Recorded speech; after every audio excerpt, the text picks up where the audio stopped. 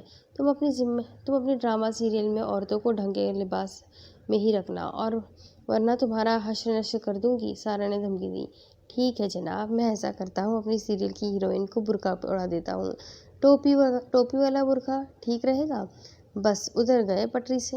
چلو کھانا کھاؤ خاموشی سے، بڑوں نے کہا ہے کہ کھانا کھاتے وقت بات نہیں کرتے۔